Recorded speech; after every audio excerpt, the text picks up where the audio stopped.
Hi, it feels great to be back, but I do have one thing I need to address. I have pretty bad gas. Now for the uneducated, gas is a term used by photographers to address gear acquisition syndrome, and I've got it pretty bad, but I think I'm finally getting over my gas. How, you ask? Well, it's because I bought this. Not really. I've been feeling like I've been addicted to eBay listings a lot recently, and it's been taking up a lot of my time. Honestly, I feel like it's just because it's so accessible. It's sort of become muscle memory to just check my eBay listings. But after looking at it for a while, I decided there was actually one camera in particular that I was shopping for a deal on, and it kept sort of roping me into eBay so I wouldn't leave. And that camera ended up being a 6x7 camera. I wasn't really sure if I wanted to get a Pentax 6.7 or an RB 6.7, but I landed on the RB. And now that I own it, I didn't realize how much I wanted this camera.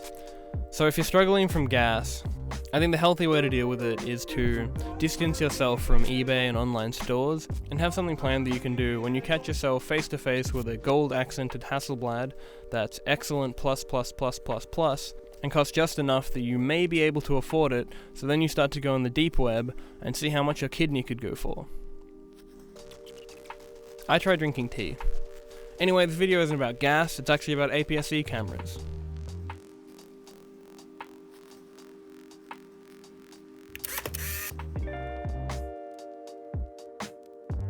So I've noticed that a lot of people think of crop sensor cameras as quite limiting, and while they do have the limitations over full frame, they're really quite capable cameras. So today I'll be focusing on nighttime photos and how to take them on APS-C cameras. Things you will need: a shutter release cable,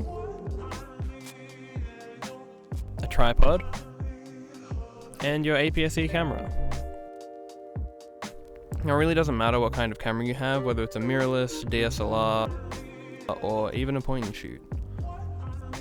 Now if you're using any other camera that's not APS-C, these same rules will apply. You can shoot them in the same way.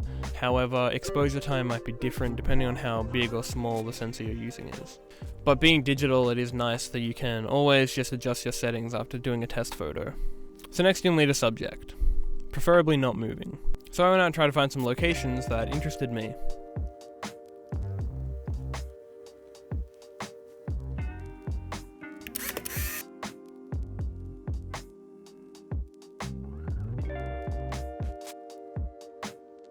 So step 1, set up your tripod and get your framing right. For a scene like this or any static scene, as I said in previous videos, you should always shoot at f8 or higher so the whole scene is in focus. As tempting as it is to shoot wide open, you'll end up getting out of focus elements which will be quite distracting, so it's always better to just add a few extra seconds to your exposure and keep it at f8. Also keep in mind that upping your exposure in Lightroom and Photoshop will give you these weird little lines. This is called banding. And also don't be afraid to try black and white, because it can definitely change the feel of your image. Now it's most likely that you end up taking a few photos just to make sure you get your settings right. Don't be afraid to keep doing test photos, because even though the exposures do take a long time, it's worth it to try and get your final shot. And also keep in mind that if you've got a scene that probably won't be replicated, it's definitely better to take more photos than less, because more than likely you won't be able to get the same scene again when you come back.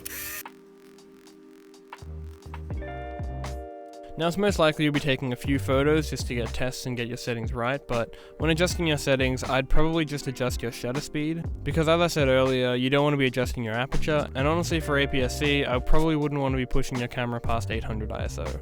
You can if you want to, and I'm sure the results will be fine, but I tend to stick at around 800, maybe even 1200, but generally I'd say 800 is probably a safe bet. So one thing I did find out while trying this, which seems obvious in hindsight, but at the time I didn't really think about it, and that's if you're including clouds in your long exposure, it's going to give that kind of creamy look as if time is passing while you're looking at the photo. And if that's something that you want, add clouds, but it's not really something that I wanted for my photos, so I'm kind of annoyed that they showed up, and it kind of gives a different context to the photo I was taking. The way I kind of saw this project was kind of like shooting film with long exposures, except that you can see the photos as you take them and not have to try and guess that you have taken the right exposure and accounted for reciprocity failure, only to wait a few more days to get your lab scans back, and then realize that you fucked it all up, so then you go out, do it again, when the same thing happens. And if you're wanting to shoot long exposures on film, then you can actually use digital as a bit of a practice, because honestly they're very similar in the way that you shoot them if you're using a tripod.